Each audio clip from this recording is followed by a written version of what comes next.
Hello दोस्तों, ये मेरी पहली वीडियो है सीईटी मेंस के लिए, जिसमें साइंस वाले बच्चे, स्पेशली बीएससी वाले बच्चे या फिर +2 में जिसने साइंस ली है उसके लिए इसमें क्लासेज जो हैं वो आगे कंटिन्यू होंगी।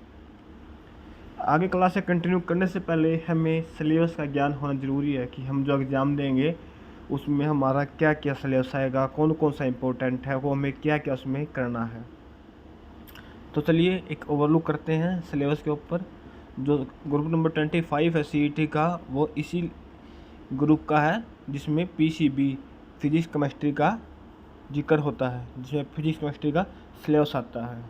इसमें 20% वेटेज होगा, जो पूरी जो राम कहानी है, राम कहानी जैसे GK, reasoning, math, science, history, सब कुछ, हरियाणा की history, geography, economics, world history. जो 10% वेटेज रहेगा वो रहेगा कंप्यूटर का। कंप्यूटर के बारे में office, Excel, browsing, net, email, downloading, uploading, everything, उसके बारे में सिर्फ 10% का ही इसमें वेटेज रहेगा। जो मेन फॉर्मा है वो है फिजिक्स केमिस्ट्री का, फिजिक्स और केमिस्ट्री का। ये सबसे ज़्यादा ज़रूरी है, जैसे कि inorganic chemistry, physical chemistry, organic chemistry, ये आते हैं केमिस्ट्री की ब्रांचें। उसके बाद फिजिक्स में कौन कौन से हैं, ये हो गया electrical, magnetism and electromagnetic theory, semiconductor device, quantum and laser physics और नैनो फिजिक्स।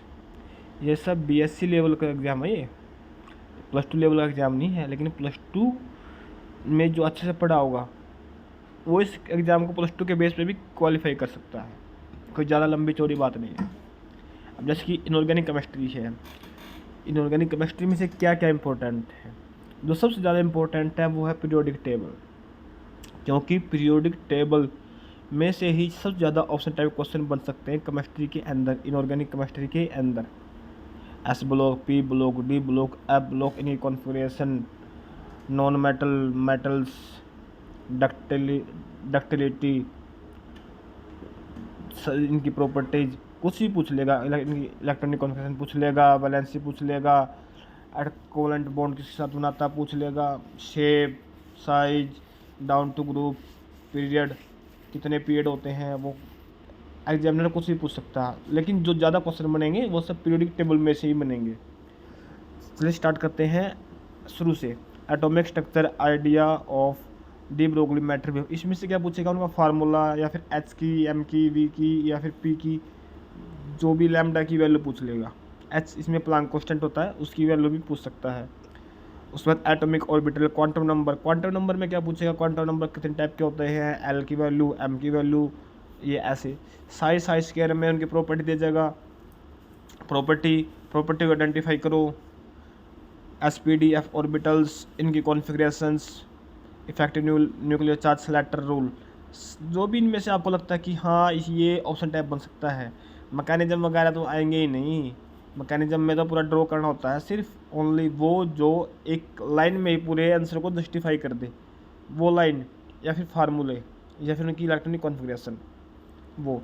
ये बात है पीरियोडिक टेबल और एटॉमिक प्रॉपर्टी। मैंने कहा ना पीरियोडिक टेबल मोस्ट इंपॉर्टेंट। इसमें क्या कह सकता है, atomic properties, periodic table, SPDF block element, कितने एलिमेंट एस में, पी में, डी में, एफ में, कहाँ से कहाँ तक है, पहला एलिमेंट कौन सा है, लास्ट एलिमेंट कौन सा है, एटॉमिक रेडियस किसकी ज़्यादा है, आयनाइजेशन एनर्जी किसकी कम है, किसकी ज़्यादा है, इलेक्ट्रॉन एफिनिटी किसकी ज़्यादा है, इलेक्ट्रोनेगेटिविटी की डेफिनेशन, मेथड ऑफ, ये तो एवेल्युएशन तो कम ही आएगा। ट्रेंड, पीरियोडिक टेबल में एस और पी ब्लॉक एलिमेंट में ट्रेंड, डाउन टू ग्रुप है, क्या घटता है क्या बढ़ता है, ये। उसके बाद covalent bond, valence bond theory, VSEPR theory का जो आएगा वो सिर्फ ये पार्ट आएगा जो इम्पोर्टेंट है, ये वाला, इनकी शेप, इनका स्ट्रक्चर, सिर्फ ये। और वेस्पर थ्योरी में क्या पूछेगा, पूरी थ्योरी थोड़ी पूछेगा, ये तो एक नंबर के क्वेश्चन आएंगे ऑप्शन टाइप, ये वाले। बॉन्ड एंगल, बॉन्ड एनर्जी कितनी होती है, बॉन्ड एंगल, डायपोल मोमेंट कितना होता है, सिर्फ इतना, या फिर कोई न्यूमेरिकल आ जाएगा डायपोल मोमेंट के बेस पे। उसके बाद आयनिक सॉलिड, आयनिक स्ट्रक्चर, साइज, ये रेडियस रेशियो रूल क्या होता है, स्टिक्योमेट्रिक, नॉन स्टिक्योमेट्रिक, डिफेक्ट इन क्रिस्टल, सिर्फ एक नंबर के। फैजन रूल में भी एक नंबर का है, वो बन जाएगा वहाँ से। Hydrogen bonding van der Waals forces की इक्वेशन, हाइड्रोजन बॉन्डिंग होती है, कोई फैक्ट ज़्यादा नहीं आएगा, सिर्फ मेरे हिसाब से तो कोई न्यूमेरिकल या इक्वेशन दे देगा, या तो उसको कंप्लीट करनी है या इक्वेशन को फाइंड आउट करना, ऑप्शन में से उसको सिलेक्ट करना है। Metallic bond and semiconductor, metallic bond ये सेमीकंडक्टर, इंसुलेटर, कंडक्टर, ये उसके ऊपर डिपेंड है, ये फिजिक्स में भी आएगा और केमिस्ट्री में भी आएगा। उसके बाद आ गए एस ब्लॉक एलिमेंट, आ गया ना पीरियोडिक टेबल से। जिसने पीरियोडिक टेबल पक्की कर ली उसकी केमिस्ट्री का 85% पार्ट हो गया, ये आप सोच के चलना। नीचे देखो केमिस्ट्री ऑफ नोबल गैस, ये भी उसमें से है। नोबल गैस की केमिस्ट्री, नोबल गैस क्यों किसी के साथ रिएक्ट नहीं करती, क्यों उसकी केमिकल रिएक्टिविटी लो होती है। जिनोन का फर्स्ट मेटल कौन सा है, जो फर्स्ट प्रोडक्ट था रिएक्ट करके बना था, वो कौन सा है, उसका नाम पूछ लेंगे, फार्मूला पूछ लेंगे, फ्लोराइड, ऑक्साइड, ये सब जिनोन के।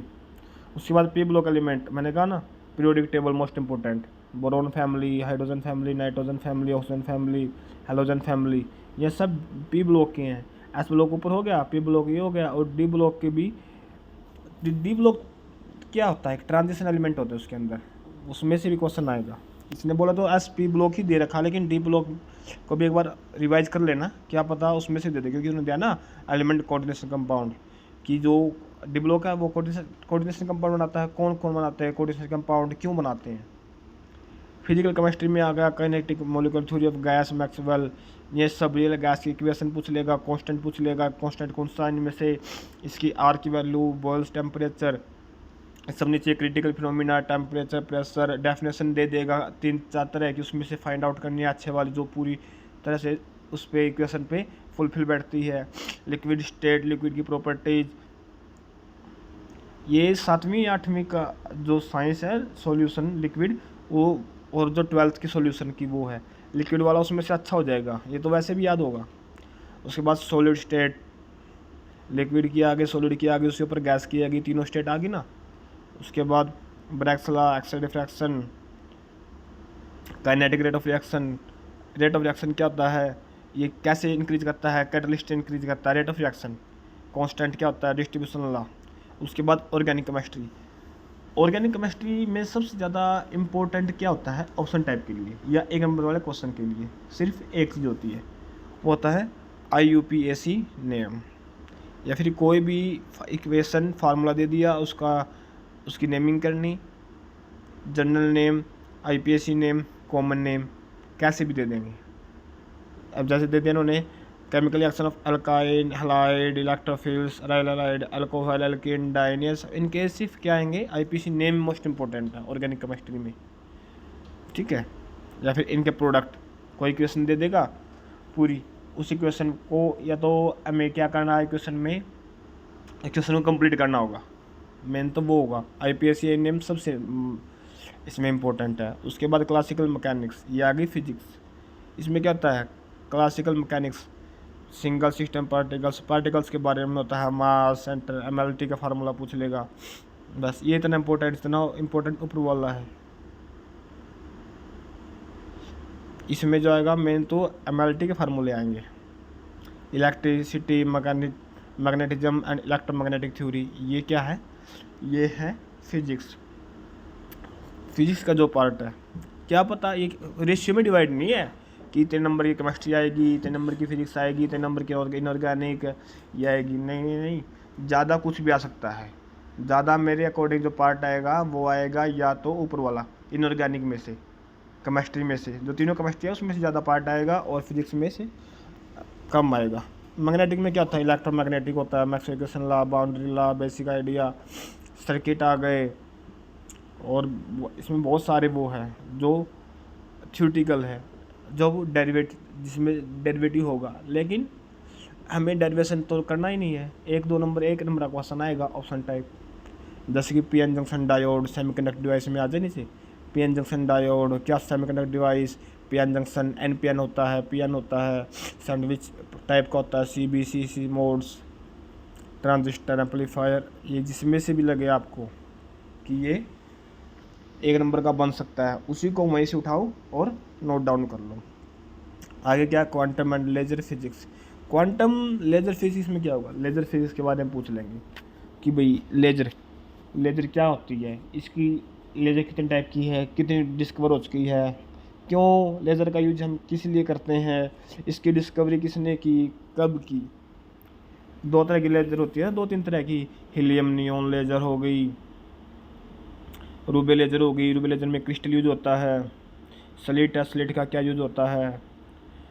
वेव इक्वेशन इसमें भी है, स्क्रॉडिंगर वेव्स इक्वेशन, उसकी इक्वेशन होती है 1 dimensional, 2 dimensional, E greater than V naught, E less than V naught, E equal to V naught, harmonic oscillation, ये सब इक्वेशन मोस्ट इम्पोर्टेंट है, इसलिए हमें इक्वेशन पे ज़्यादा फोकस करना होगा क्वांटम लेज़र में। नीचे सॉलिड स्टेट और नैनो फिजिक्स, इसमें से सबसे ज़्यादा जो है वो है नैनो फिजिक्स, क्योंकि इसके यूज इतने ज़्यादा हैं कि नैनो फिजिक्स के यूज पूछ ही लेगा, वो ऑप्शन देगा और नैनो फिजिक्स के यूज पूछ लेगा।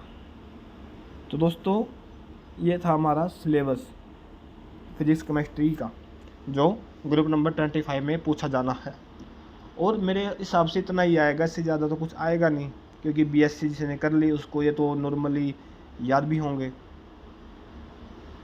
क्योंकि बीएससी करने वाला बच्चा से तो होगा नहीं कि हाँ कि दाने दे के पास हुआ है। बीएससी वाला बच्चा है ओपन की अपनी मेहनत से पास हुआ होगा, उसको सब 11वीं 12वीं 3 साल बीएससी के 5 साल उसने साइंस को अच्छे से घोटा हुआ पिया हुआ है, तो उसको इतनी तो नॉलेज होगी किसी ये टॉपिक मुझे कहाँ मिलेगा। ठीक है दोस्तों, तो आशा करता हूँ आपको मेरे द्वारा दी की जानकारी अच्छी होगी, आपकी सीईटी मेंस की तैयारी के लिए मैं शुभकामना देता हूँ। धन्यवाद।